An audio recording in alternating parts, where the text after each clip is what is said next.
하나님 말씀 함께 보겠습니다. 요한복음 15장 2절 말씀입니다. 자리에서 일어나셔서 하나님의 말씀을 읽도록 하겠습니다.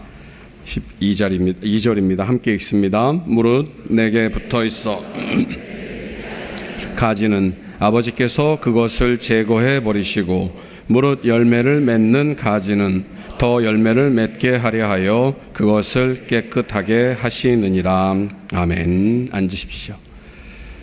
지난 시간에 말씀드린 대로 요한복음 15장 2절 말씀을 가지고 지난주에는 제거해 버리시고 라고 하는 말씀의 의미에 대해서 살펴보았고요. 오늘은 깨끗하게 하시느니라에 관한 말씀을 함께 나누도록 하겠습니다. 잠시 지난주 말씀을 좀 생각해 보면은요, 요한복음 15장 2절에 나와 있는 제거해 버린다라고 하는 말씀은 잘라 버린다라고 하는 그런 의미가 아니라 하나님께서 그 가지로 하여금 열매를 맺도록 하신다라고 하는 것이라고 말씀을 드렸습니다. 그래서 비록 우리의 삶 가운데 열매가 없다 할지라도 우리가 해야 할 일은 그리스도인으로서 예수의 참된 제자로 살아가기를 원하는 저와 여러분들이 해야 할 일은 끝까지 주님 안에 있어야 한다는 것입니다. 그 말씀을 붙들고 있어야 한다는 것입니다. 그렇게 되면 하나님께서 그 하나님의 열심으로 우리로 하여금 열매를 맺도록 하신다라고 우리가 말씀을 나누었습니다. 오늘은 그 두 번째 시간으로, 그리고 이제 제자됨에 관한 말씀 16번째 시간으로 정확하게 말씀을 드리면 우리를 제자로 이끌어 가시는 그 하나님의 열심, 그리고 그 결과인 열매에 대한 말씀을 함께 나누도록 하겠습니다.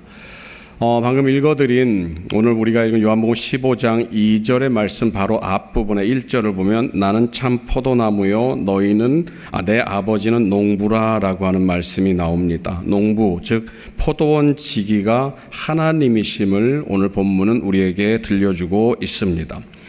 지난주에도 말씀을 드렸지만 이사야 선지자는 하나님께서 오늘 본문의 말씀을 통해서 그냥 예수님께서 농부다라고 말씀을 하신 것이 아님을 밝혀주고 있습니다. 이사야 선지자는 하나님께서 당신 스스로를 가리켜서 나는 포도원지기 농부다라고 하는 말씀을 우리에게 들려주고 있습니다. 그 말씀이 이사야 27장 3절 말씀입니다. 이사야 27장 3절 말씀 우리 같이 한번 읽을까요? 함께 읽습니다. 나 여호와는 포도원지기가 되며 때때로 물을 주며 밤낮으로 간수하여 아무든지 이를 해치지 못하게 하리로다.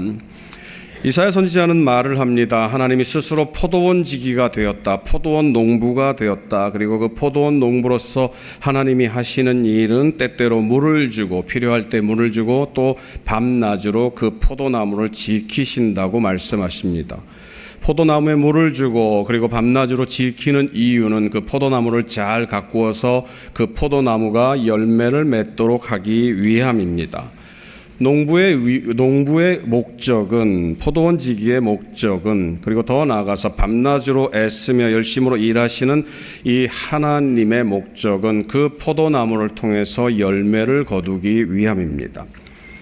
이사야 선지자는 이사야 37장 32절에서 이 하나님께서 밤낮으로 애쓰는 그 모습을 하나님의 열심이라는 표현으로 우리에게 들려주고 있습니다. 이사야 37장 32절 말씀입니다. 역시 같이 읽어보도록 하겠습니다. 함께 읽습니다. 이는 남은 자가 예루살렘에서 나오며 피하는 자가 시온산에서 나올 것임이라. 만군의 여호와의 열심이 이를 이루시리이다.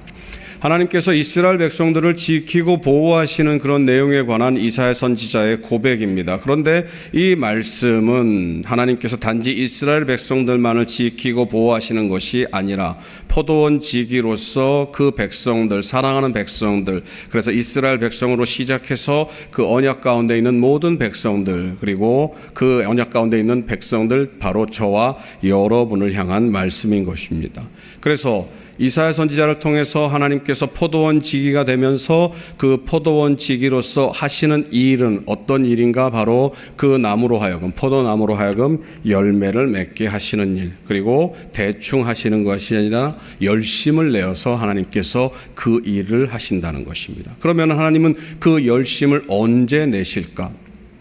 우리가 준비가 되었을 때 아니면 우리에게 어떤 것들이 필요할 때 천만의 말씀입니다. 이사야 선지자는 이사야 62장 1절에서 이렇게 얘기를 합니다. 함께 읽어보도록 하겠습니다. 이사야 62장 1절입니다. 함께 읽습니다. 나는 시온의 의가 구원의 횃불이 나타나도록 시온을 위하여 잠잠하지 아니하며 예루살렘을 위하여 쉬지 아니할 것인즉. 이사야 선지자는 우리를 위해서 하나님이 열심을 내어 일하고 계시는데 그 일을 어떻게 하시느냐, 바로 쉬지 않고 일하신다. 늘 우리를 위해서 항상 일하고 계신다고 말씀을 하고 있습니다. 결론적으로 요약을 해보면은 하나님은 열심으로 일을 하시는데 우리를 위해서, 우리가 열매를 맺는 삶을 살도록 하기 위해서 열심을 내어 일을 하고 계시는데 그 일을 단 한 번도 쉬신 적이 없다는 것을 우리에게 보여주고 있습니다. 오늘 본문의 말씀을 보면은 두 개의 가지, 이전에 지난주에 말씀을 살펴본 것은 우리가 예수님께 붙어 있지만 열매를 맺지 않는 가지를 위해서 하나님께서 일하심을 살펴보았고, 오늘은 그 두 번째 가지, 열매를 맺는 가지를 위해서 하나님께서 열심으로 쉬지 않고 어떤 일을 하시는지를 우리에게 들려주고 있습니다. 오늘 본문 2절을 우리가 같이 한번 다시 읽어보도록 하겠습니다. 요한복음 15장 2절 말씀입니다. 함께 읽습니다. 시작. 무릇 아버지께서 그것을 제거해 버리시고 무릇 열매를 맺는 가지는 더 열매를 맺게 하려 하여 그것을 깨끗하게 하시느니라. 오늘 보면 말씀은 하나님께서 쉬지 않고 열심을 내어 일을 하시는데 깨끗하게 하시는 일을 하신다고 우리에게 말을 하고 있습니다. 오늘 본문 속에서 깨끗하게 한다라고 번역된 헬라어는 카타이로라는 말을 씁니다. 열매를 맺는, 이 문화적으로 그대로 해석을 보면요, 열매를 맺는 그 굵은 가지에 나 있는 잔 가지들, 불필요한 가지들을 잘라내 버려서 깨끗하게 한다라고 하는 그런 가지치기를 의미합니다. 이 카타이로 제거해버린, 카타이로 깨끗하게 한다라고 하는 이 표현은 신약 성경에서 단 2번만 기록이 되어 있습니다. 첫 번째 하나는 방금 우리가 읽은 요한복음 15장 2절의 말씀처럼 깨끗하게 한다라고 하는 그런 의미, 가지를 쳐낸다라고 하는 그런 의미로 사용이 되었고요. 또 한 번은 히브리서 10장 2절에 기록이 되어 있습니다. 히브리서 10장 2절의 말씀은 죄를 깨끗하게 하는 정결의 의미로 우리에게 표현되고 있습니다. 그래서 오늘 본문에서 말하고 있는 깨끗하게 한다라고 하는 것은 이제 뒤에 가서 말씀을 드리겠습니다만, 열매를 맺기 위해서, 더 맺기 위해서, 그리고 또 정결하게 하는 제자됨의 삶을 위한 하나님의 열심입니다. 오늘 우리가 읽은 본문의 말씀 2절을 보면 열매를 맺는 가지는 더 열매를 맺게 하기 위해서 하나님께서 깨끗하게 하신다라고 우리에게 말씀을 하고 있습니다. 더라고 하는 이 표현을 우리가 언뜻 받아들이게 되면은 더 많이라는 말로 우리가 쉽게 생각을 할 수가 있습니다. 실제적으로 신약성경 요한복음 15장 2절에서 더라고 하는 그런 표현으로 번역이 된 헬라어 폴리스라고 하는 말은요, 많다는 의미입니다. 그래서 한글로 된 모든 성경 번역은 오늘 본문 요한복음 15장 2절을 가리켜서 열매를 더 많이 맺도록 하기 위하여 그 가지를 치신다, 가지를 깨끗하게 하신다라고 번역을 해 놓고 있습니다. 여기서 제가 여러분에게 드리고 싶은 말은 열매를 맺는다는 것을 다시 한번 우리가 생각해 볼 필요가 있다는 것입니다. 자막 띄워주지 마시기 바랍니다. 우리가 잘 알고 외우고 있는 마태복음 7장 20절 말씀이 있습니다. 앞 글자만 알려드려 이러므로입니다. 자, 같이 외웁니다. 시작. 이러므로. 여러분 이제 외울 때 되시지 않았습니까? 자, 자막 마태복음 7장 20절을 좀 띄워주실까요? 자, 이제 보고 외우도록 하겠습니다. 이러므로 시작. 이러므로 그들의 열매로 그들을 알리라. 예수님께서 말씀하신 그 제자됨을 아는 이유는 그 열매 때문이다라고 말씀하셨습니다. 열매를 보면 이 사람이 제자인지 아닌지가 증명이 될 것이다. 그런데 마태복음 7장 20절 그 위의 구절들을 보면 예수님께서 그 열매를 말씀하시는데 열매로 그들을 알리라 라고 하면서 열매를 많이 맺으면 그들이 내 제자인 줄 알 것이다. 열매를 적게 맺으면 저 사람은 내 제자가 아니야 라고 말씀하시지를 않았습니다. 예수님이 말씀하신 그 열매의 판단 기준은 아름다움, 나쁨입니다. 그래서 내 제자인 줄 알게 되는 그 사람들은 어떤 열매를 맺느냐? 바로 아름다운 열매를 맺는 사람을 통해서 그 사람이 내 제자인 줄 알게 될 것이다. 반대로 나쁜 열매를 맺는 사람은 내 제자가 아니다. 그리고 그 열매를 맺는 삶은 어떻게 표현해 드렸습니까? 말씀을 드렸습니까? 바로 주님의 말씀을 듣고 그 말씀대로 살아가는 삶이다. 그래서 저와 여러분들이 열매를 맺는다라고 하는 그 말씀이 가지고 있는 의미는 저와 여러분들이 얼마나 주님의 뜻대로 주님의 말씀대로 살려고 노력하느냐에 달려있지, 저와 여러분들이 어떤 일을 해서 가령 눈에 보이는 어떤 성과를 거두었다, 그것이 아님을 우리는 분명히 기억을 해야 합니다. 그래서 요한복음 15장 8절 우리가 3주 전에 살펴본 그 말씀을 보면 열매를 많이 맺는다라고 하는 것은 저와 여러분들이 얼마나 신실하게 주님의 말씀대로 따라 살았는지, 그러한 삶을 통해서 우리의 제자됨을 증명해야 하는 것이다 라고 이렇게 우리가 말씀을 이미 살펴보았습니다. 그렇기 때문에 오늘 우리가 읽은 이 본문 요한복음 15장 2절 말씀은 더 열매를 맺게 한다라고 하는 것은 말씀드린 것처럼 어떤 열매를 더 막 이렇게 가시적인 성과를 거두는 것이 아니라 더 참된 제자의 삶을 살 수 있도록 더 아름다운 열매, 더 주님이 원하시는 열매, 결론적으로 말씀드리면은 주님이 바라는 그러한 신실한 삶을 살도록 하신다라고 하는 그런 의미입니다. 실제로 포도나무, 어떤 과실수 농사를 짓는 분들은 잘 아실 것입니다. 열매가 맺혀 있다 한다고 해서 그 열매가 그 가지에서 더 많이 주렁주렁 열매를 맺도록 하지 않습니다. 왜냐하면 그렇게 되면 실질적인 어떤 농사일에서 볼품없는 열매들만 많이 맺혀지기 때문입니다. 그래서 실제로 농사를 하는 분들은 아름다운 열매, 될성부른 그 열매를 놔두고는 나머지들은 다 잘라버립니다. 그렇게 되면은 그 열매가 더 아름답고 더 튼실하게 자라고, 그리고 그것을 수확하게 되는 것을 실제로 우리는 농사를 지면서 알게 됩니다. 그래서 오늘 말씀이 말하고 있는 더 열매를 맺게 한다는 것은, 결론적으로 말씀을 드리면 더 열매를 많이 맺게 하는 것이 아니라 더 좋은 열매, 아름다운 열매, 주님이 보실 때 합당한, 이것으로 내 제자됨을 증명할 수 있는 그러한 열매, 그러한 삶을 맺도록 하신다라고 하는 그런 의미입니다.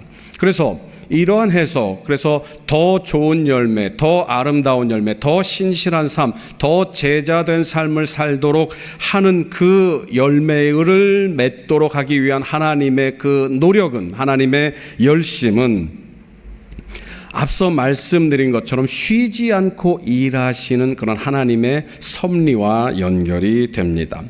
하나님은 열매 맺는 가지, 다시 말하면 주님의 말씀을 듣고 그 주님의 말씀대로 행하려고 하는 그 참된 제자로 살기를 원하는 그 사람들로 하여금 더욱더 제자된 삶을 살도록 하기 위해서 하나님이 열심으로 이끄신다고 하는 것이 바로 오늘 본문의 말씀입니다. 이러한 삶은, 이러한 모습들은 우리의 변화로 드러나게 되어 있습니다. 하나님께서 우리를 깨끗하게 하시는 참된 열매, 그리고 아름다운 열매를 맺도록, 더 풍성한 열매, 더 좋은 열매를 맺도록 하는 그런 하나님의 열심은 저와 여러분들의 변화로 드러나게 되어 있다는 것입니다. 교회를 다니기 시작한 초신자들에게 설문조사를 했습니다. 그래서 교회를 다니면서 제일 불편한 것이 뭡니까? 당신을 제일 힘들게 하고 소위 말하는 이제 시험 들게 하는 거리가 무엇입니까? 라고 물었을 때 초신자들 대부분이 이구동성으로 하는 얘기가 헌금입니다. 주일날 잠깐 드리는 헌금, 이렇게 주일 헌금 정도는 이렇게 큰 문제가 되지 않은데 정말 힘들어하는 게 뭐냐면 바로 11조입니다. 그렇죠, 여러분? 여러분이 받은 월급의 10분의 1을 하나님께 드려야 한다. 실제로 목회자들 중에서 일부들 그리고 신학자들은 이 11조를 가리켜서 뭐라고 얘기를 하냐면요. 이 11조는 구약의 제도라고 얘기를 합니다. 그러니까 구약의 율법 가운데 제정된 제도이기 때문에 율법을 완성하신 예수님 이후로는 이 11조를 드릴 필요가 없다라고 얘기를 합니다. 지킬 필요가 없다라고 얘기를 합니다. 그리고 제가 여러분에게 만약 11조를 드려야 됩니다라고 얘기를 하면 어쩌면 여러분들도 마음 가운데 불편함이 있을지도 모르겠습니다. 제가 아는 분 중에 한 20년 전에 이제 사역을 할 때인데요. 정말 신실하신 권사님이 계셨습니다. 심시성을 가진 권사님이셨는데 얼마나 좋은 분인지 모릅니다. 남편분도 역시 훌륭하신 분이고요. 근데 이 남편분은 이제 장로가 돼야 되는데 이제 장로 선거를 하면 늘 후보로 오릅니다. 그리고 투표를 했다 하면은 분명히 될 건데 이분은 자신은 장로의 직분을 감당하기에는 자기의 믿음이 아직 그 정도가 안 돼 있기 때문에 장로를 거부했습니다. 한사코. 그래서 결국은 이제 안수 집사로 이제 교회 직분을 이제 마치셨던 그런 분인데요. 옛날 분들이 늘 그렇듯이 이분 두 분도 이제 중매로 결혼을 했습니다. 그래서 이 권사님은 결혼 전에 예수를 믿었던 분이고요. 이 장로님은 이 안수 집사님이 이제 권사님 때문에 예수를 이제 믿게 된 분입니다. 그래서 교회를 이제 같이 다니는데요. 이 집사님, 이제 홍 집사님인데 이 홍 집사님이 그 아내분 심 권사님을 너무나도 좋아하고 사랑하는데 단 하나 용납이 안 되는 게 당신을 따라서 내가 교회 가는 거 좋아. 나도 교회 갈게요. 그리고 주일날 헌금 내는 거 다 좋습니다. 그런데 하나 절대로 허락을 안 하는 게 11조입니다. 11조. 그러면서 이제 이 홍 집사님이 그 결혼 초에 얘기를 하는 겁니다. 이 돈이면 뭣도 할 수 있고 뭣도 할 수 있어. 그리고 무엇보다도 내가 뼈 빠지게 벌은 돈을 왜 교회에다 갖다 내야 돼? 왜 목사한테 갖다 줘야 돼? 이제 이렇게 얘기를 하는 겁니다. 그래서 절대 안 된다. 이제 이렇게 얘기를 해서 이 권사님이 이제 생활비, 자기가 받은 그 생활비에서 억지로 해서 이제 11조를 만들어 갖고 이렇게 드렸다고 합니다.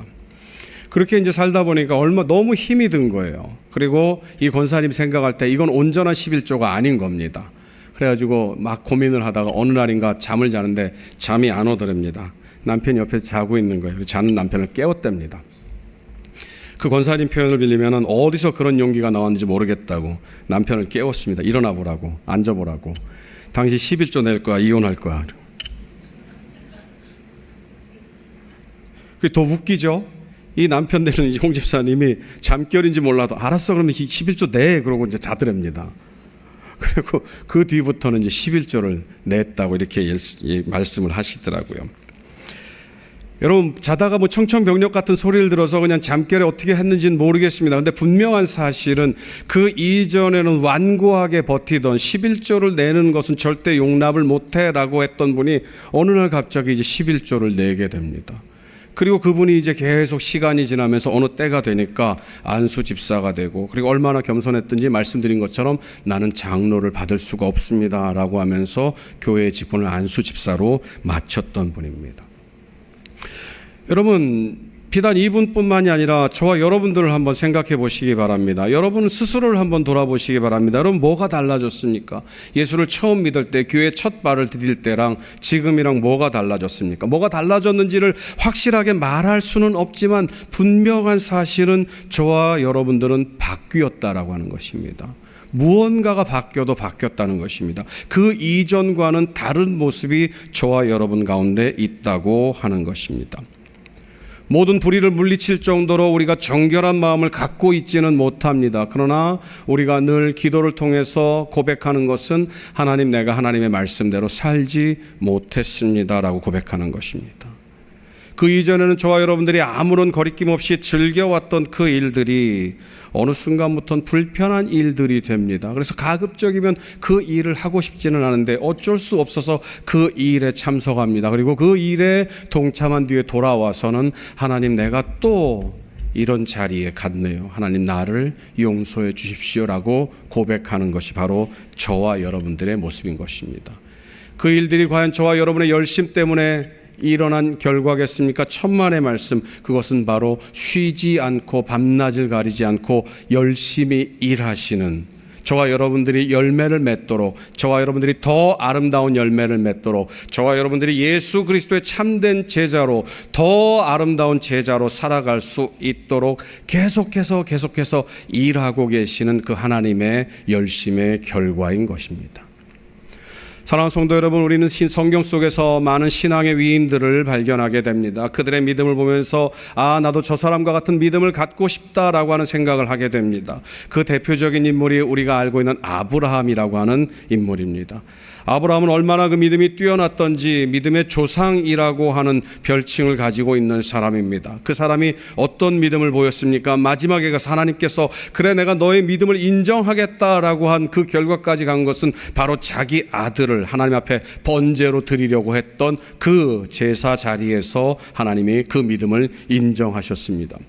번제라고 하는 것은 하나님께 제물을 태워드리는 것입니다. 번제를 드리기 위해서는 제물의 목을 칩니다. 그래서 그 목을 찔러서 나오는 피를 가지고 제단에 뿌립니다. 그리고 난 다음에 그 사지를 자릅니다. 팔과 다리를 다 절단하고 그 다음에 그 뱃속에 있는 내장을 다 끄집어냅니다. 그리고 나서 그 각을 뜬 그 몸뚱아리, 그 고기 덩어리를 하나님께 불에 태워드리는 것이 번제입니다. 하나님은 아브라함에게 네 아들 이삭을 그렇게 바치라고 말합니다. 네 아들의 목을 쳐서 네 아들의 목에서 뿜어져 나오는 그 피를 제단에 뿌리라고 명령하셨습니다. 그리고 네 아들의 팔과 다리를 다 잘라내고 배를 가른 뒤에 뱃속에 있는 모든 장기들을 다 끄집어낸 뒤에 네 아들의 몸뚱아리를 불로 태워서 나에게 바쳐라. 성경을 보면 아브라함이 그 일들을 행하기를 했다고 얘기를 합니다. 그런데 그 아브라함이 그 일을 하기로 결심한 이유를 히브리서 11장 18절 19절이 이렇게 기록을 하고 있습니다. 같이 한번 읽어볼까요? 함께 읽습니다. 그에게 이미 말씀하시기를 내 자손이라 칭할 자는 이삭으로 말미암음이라 하셨으니 그가 하나님이 능히 이삭을 죽은 자 가운데서 다시 살리실 줄로 생각한지라 비유컨대 그를 죽은 자 가운데서 도로 받은 것이니라. 아브라함이 그러한 결심을 하기 이전에 하나님께서 아브라함에게 나타나셔서 너에게 자식을 줄 것이다. 그리고 그 자식이 내 자손을 이어갈 것이다. 그리고 네 자손들은 하늘의 별과 같이 바닷가의 모래와 같이 많을 것이다 말씀하셨습니다. 그런데 하나님은 그 아들을 아브라함에게 아들 이삭 한 사람을 주었습니다. 그런데 하나님이 그 아들을 죽이라고.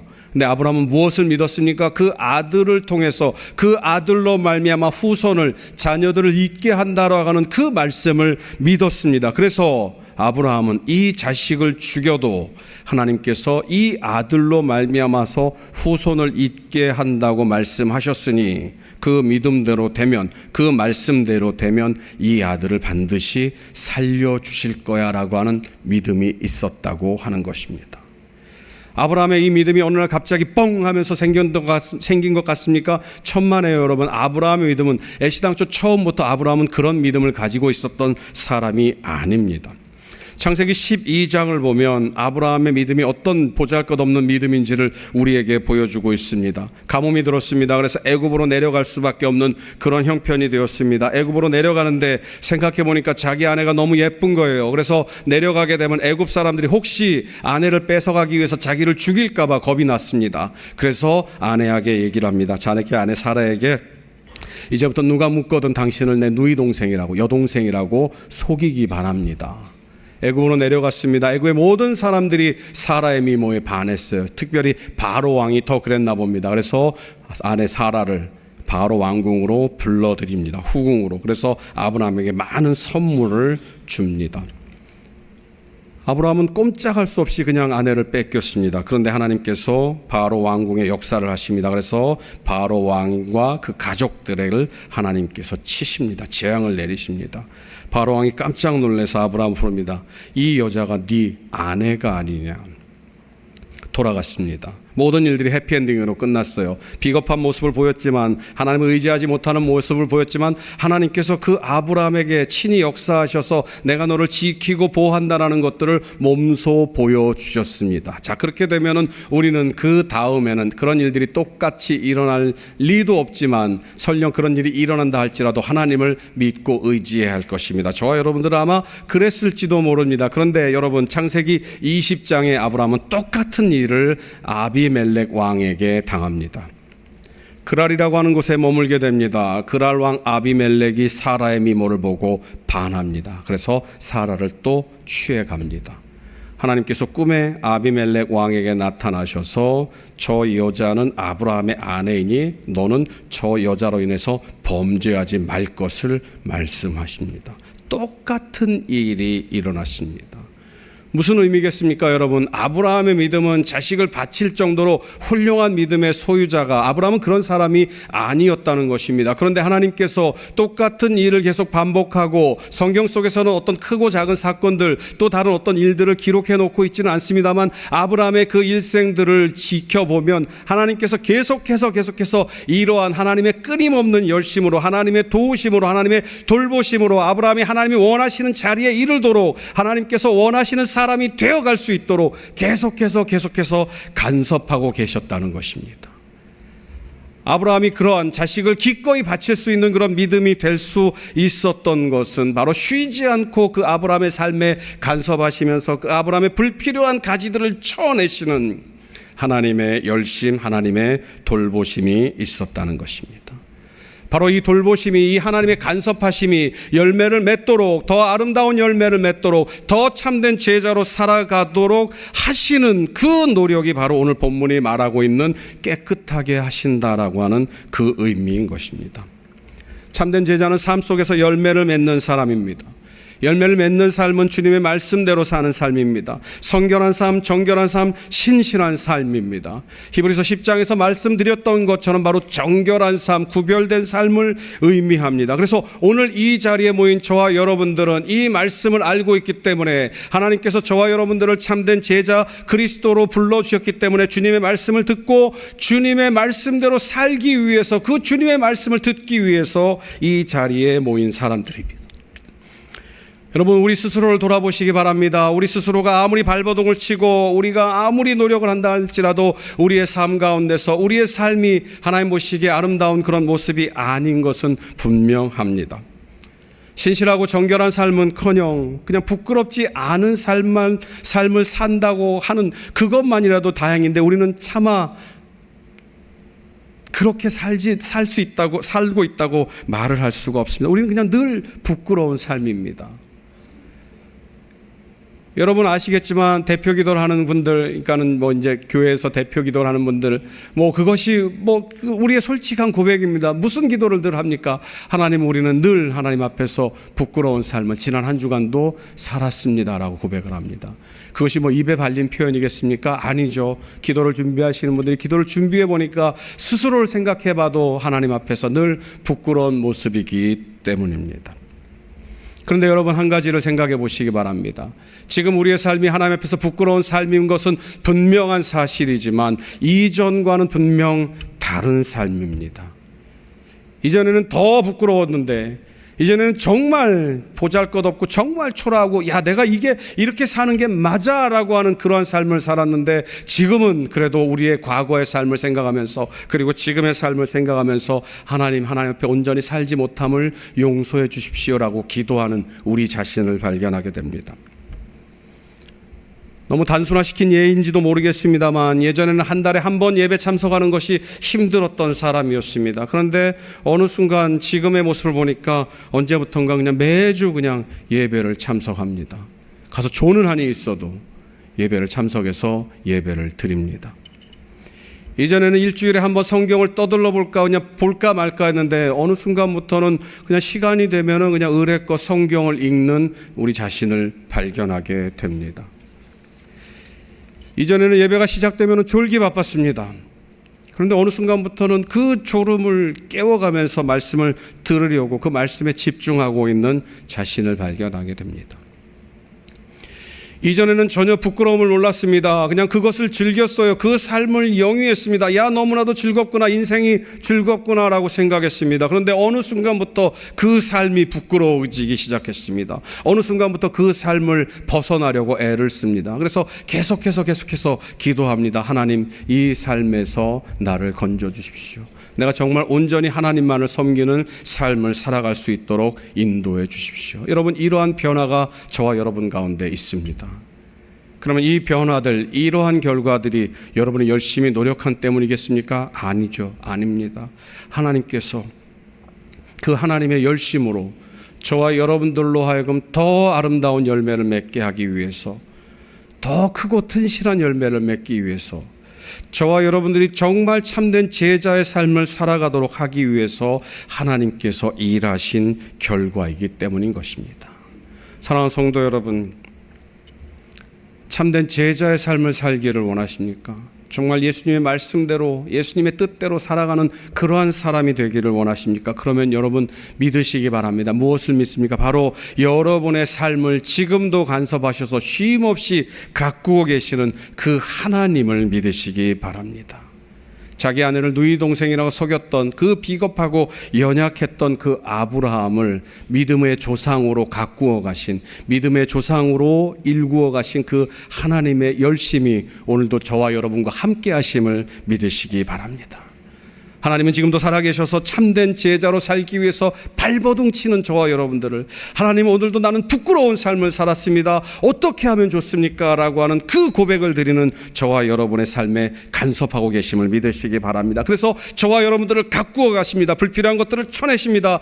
저와 여러분들을 깨끗하게 하시기 위해서 하나님은 지금도 노력하고 계십니다. 그래서 저와 여러분의 모든 삶을 하나님께 맡기고, 하나님 내 삶을 인도해 주십시오. 하나님 내 뜻은, 내 의지로는 내 삶을 단 한 것도, 단 한 조각이라도 깨끗하게 할 수 없습니다. 그러니 하나님 내 삶을 인도해 주시고, 내 삶을 이끌어 주셔서 나의 불필요한 모든 것들을 제거해 주시고, 정말 하나님이 원하시는 참된 제자로 살아갈 수 있도록 인도해 주십시오라고 우리의 모든 삶과 우리의 모든 마음과 우리의 모든 시간들을 맡기게 되면 하나님께서 저와 여러분들을 이끌어 가시고 변화시켜 가십니다.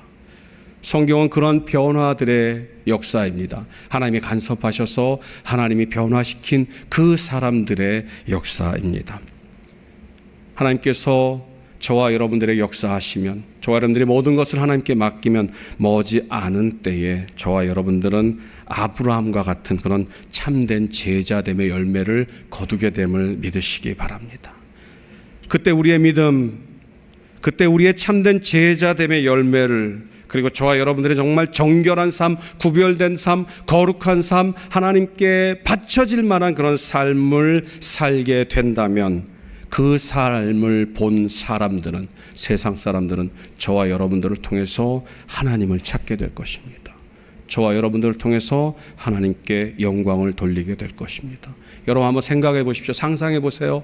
어느 순간 여러분들에게 누군가가 와서 나도 당신과 같은 사람이 되고 싶다라고 하는 그 때를 한번 상상해 보시기 바랍니다. 저는 여러분 그 말씀을 준비하면서 그런 생각을, 그런 상상을 할 때마다 온몸이 막 전율하는 그런 기쁨을 느낍니다. 그래, 나도 그런 사람이 돼야지, 나도 그런 삶을 살아야지라고 결심을 하게 됩니다.